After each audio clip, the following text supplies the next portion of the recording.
Good morning, my darlings, and welcome to day 7 of the 31 Days of Horror. Today we bring you 48 by James Herbert. What an amazing book this is. An alternate, dystopian, alter Earth. Yet we still have a link to the rats. It's in this book. The link, it's a very strange, weird and wonderful link to the rats, but it's there. And James is an amazing writer and he makes it work. A dystopian, apocalyptic survival novel. Yes, absolutely amazing. And it's linked so beautifully to the rats. Only tenuously, but it's there. Oh yes, look at this artwork. Look at that artwork. Isn't that gorgeous? This map's from 1948, I believe, if I've read correctly in the description.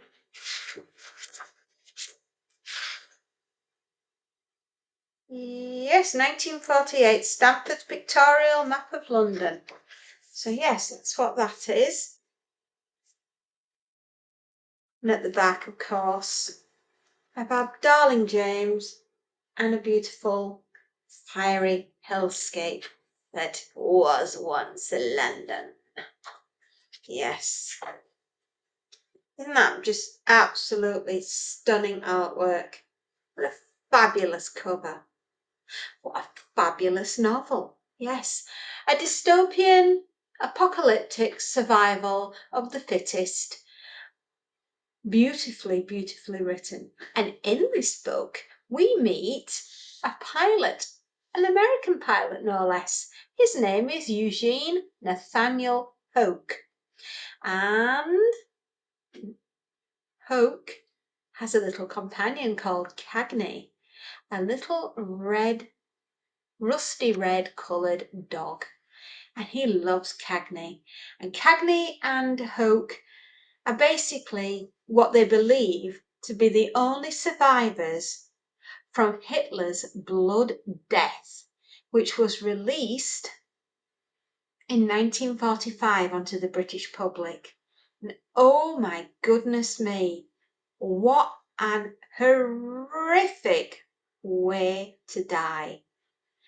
Your blood expands in its veins and it blisters and bruises and it blemishes and it pours out of your eyes and your nose and your ears and your teeth, and you explode and your vital organs explode and you explode and you keel over and you die, and they're the fortunate ones, and the unfortunate ones takes years and years and years for them to die from this hideous disease, the Blood Death.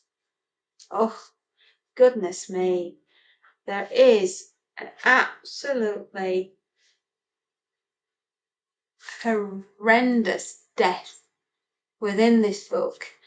And it's Muriel Drake's, Lord Drake. They're sat in the Savoy and they're having a beautiful meal, and suddenly the waiter keels over and Muriel's father jumps up to try to help the man, and then suddenly grasps at his chest because his heart is ready to explode. And Muriel's screaming and screaming. She's, bearing in mind, she's only 17 years old. And she's absolutely heartbroken. And she's so frightened, she faints. And when she comes to, she's the only person left alive in the whole of the restaurant. Everybody else has keeled over and died. from this awful blood death.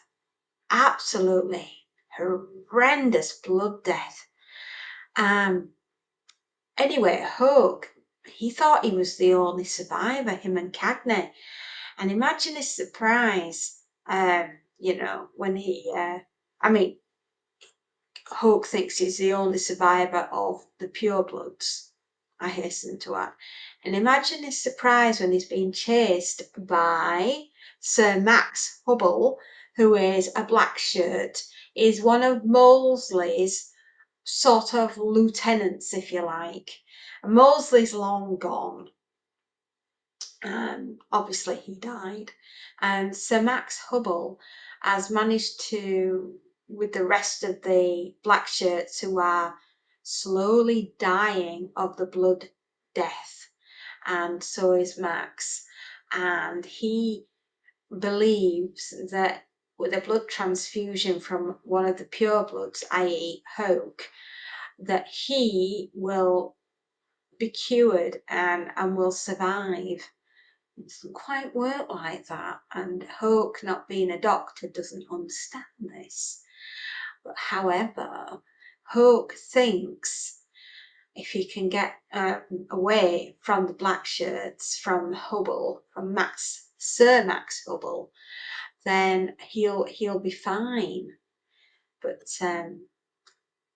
he, on one of his escapades very early on in the book, right at the beginning, in fact, he's rescued in the most unlikely way in the back of a van.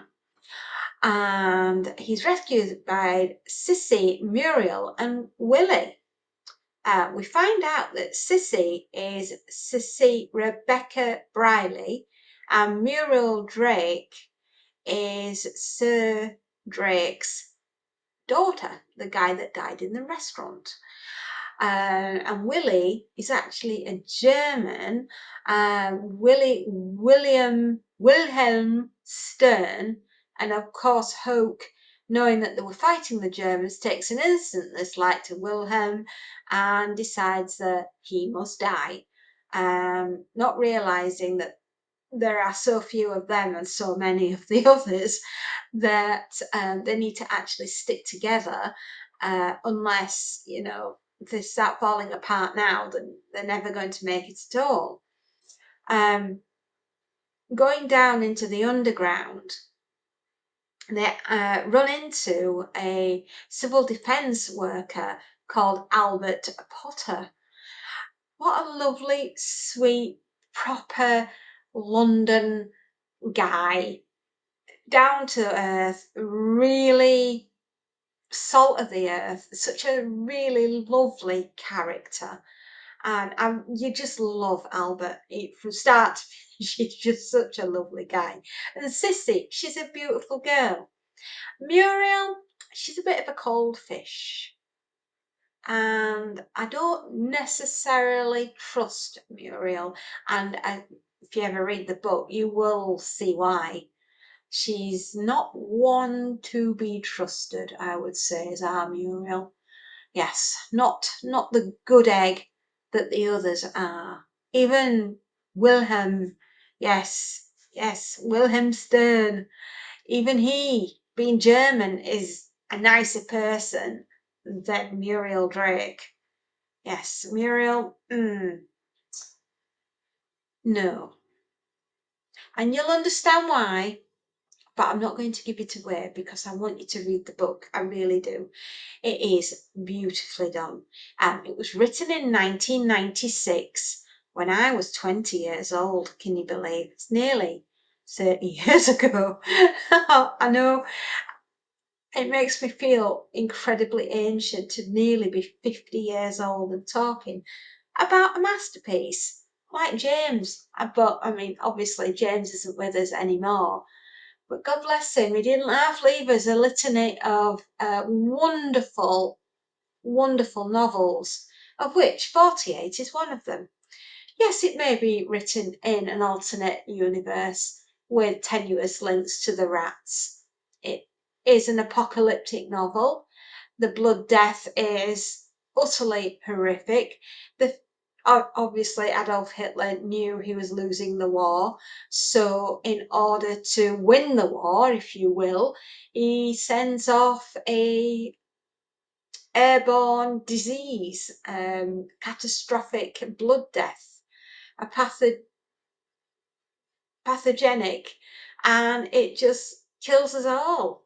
Well, anybody that's not AB negative, which is a very rare blood group indeed, of which Hoke, Sissy, Potter, Wilhelm, and Muriel Drake are all immune. Yes, they are. They were at a sanatorium with the girls. That's where they met. Yes, they're friends. Sissy is very, shall we say, naive, thinks everybody is wonderful and takes everyone at face value. Muriel is calculating, deathly calculating. That's all I'll say about her. But yeah, you'll get to know Muriel. Ooh, will you get to know Muriel? Yes, and Hoke. Oh, darling Hoke. Don't fall for her charms. Don't. So yes, very well written. The characters are amazing. Absolutely fantastic. I love the book. I love the fact it's an alternate reality in an alternate world where we do lose the war, but we lose it because of the blood death. And Hitler, even the Mad Fuhrer, he does, it doesn't just stay in Britain. I mean, unfortunately, it goes all the way around the world. It's a shame because, you know, who wants to die the blood death? I mean, it's like Ebola, but 10 times worse. It really is utterly horrific. A horrible, horrible way to die. Which brings me to the section that I've marked to read to you. And oh, is this a juicy one, my dears? A juicy Lucy. Absolutely. There was a silence for a while after that, all of us lost in our own thoughts. Sissy collected the dirty plates and dumped them in the bathroom sink. Then she was back in the doorway, yet another question in her eyes. She voiced it. Does anybody know what happened to the royal family? Potter made a sound, a kind of heavy rumbling sigh, as he poured the last of the grouse into his glass. His rheumy eyes watched the liquid, but I don't think he saw it. His mind was on other things. We waited for him to speak, aware he was preparing to tell us something that we wouldn't like. Well, to me one tragedy was as bad as another, and they were all part of the grand catastrophe. All except my own, that is. The German was of the same mind, because there was only interest in his cold expression, and none of the fearful apprehension revealed in the eyes of Sissy and Muriel. It was Muriel who prompted the warden. Did they die of the disease, Mr. Potter? She said. I suppose so, he replied, but not in the way you might think. He took a long swallow of whisky and wiped his shiny lips with the back of his hand. You know Queen Elizabeth, God bless her poor soul, was never more pleased than when the bombs fell on Buckingham Palace during the Blitz. She could look them poor people who lived down by the docks in the eye and say, we're taking it too. We know what it's like. He let the empty the whisky bottle slip to the floor as he drained the glass. shaking his head as if in both admiration and regret. He continued, "Do you know them little girls, them little princesses, used to knit socks with the Red Cross in the evenings? Princess Elizabeth, Lilibet she was called by the family. She joined the ATS, like this lady here." He gave a nod towards Muriel. "Worked as an engineer, got her hands dirty on engines and such like.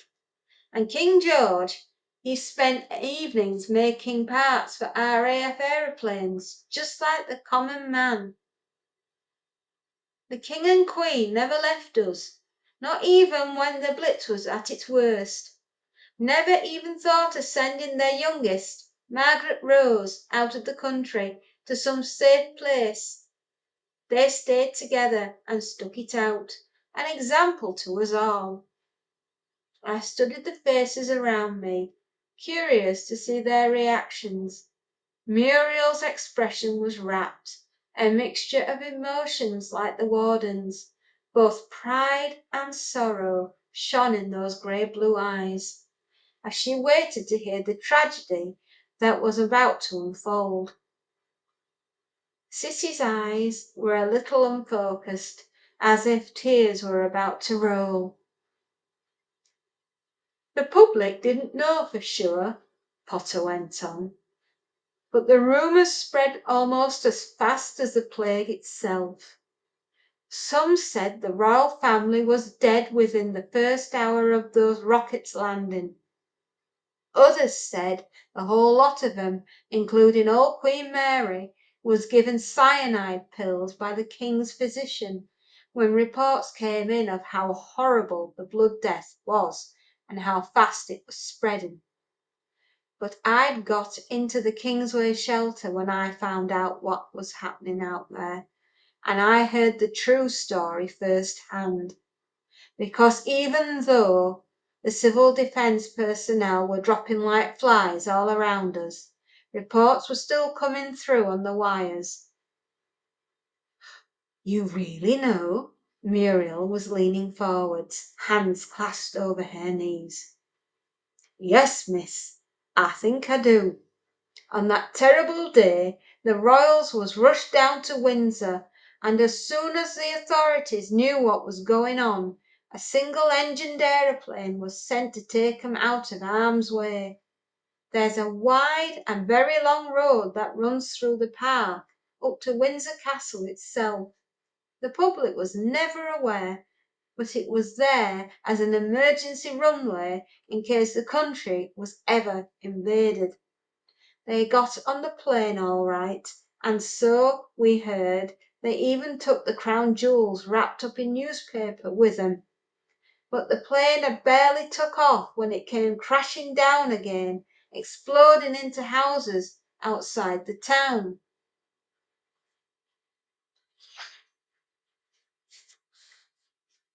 There was a tiny shocked gasp from Muriel, and I saw that Cissy had closed her eyes.